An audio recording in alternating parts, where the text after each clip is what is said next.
kids. I think we all want teachers in the classroom, but wasn't the president's first $787 billion stimulus package supposed to create jobs in the public sector?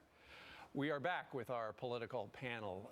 Margie, when he's talking about those teachers and the firefighters and stuff like that, they wound up getting essentially a job extension for a year through that stimulus.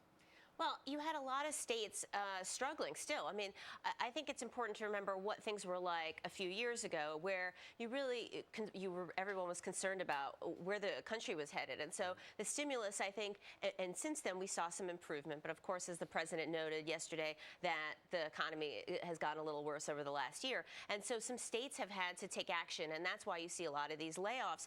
And I think to think about this in terms of public sector jobs and aren't those bad? I mean, we're talking about teachers and firefighters and police officers. We need them.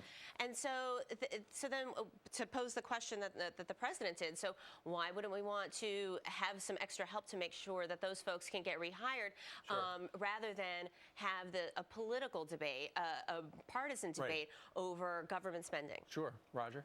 I agree. I mean, there's nothing wrong with trying to keep our public servants employed.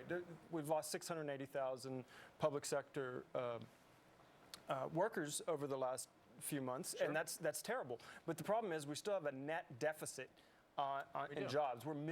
Millions of people are out of work, and if we don't prime the pump, it's just going to get worse. Right. Austerity is not the way to go. But Teisha, the stimulus was supposed to stimulate the whole economy, and it didn't work. Absolutely not. And I'm in foreclosure, and I can tell you that being a foreclosure attorney, the president proposed this loan modification, all this TARP money went to the bank.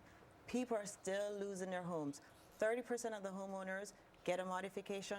50% of them are still in default. And this job thing is the top tier Republicans like Romney and Kaine. They're going to create jobs. They're going to create jobs in the private sector. So this is a president. He knows that job is going to be big next year. He doesn't have the answer. So he's trying to tell us that it's a public sector. And that's not true. The government is still big. Yeah, things are sputtering along. We wish things were better. All right. Margie and Roger and Teisha, we thank you very much. Great panel today. Thank you so much. Thanks. All right. Straight ahead.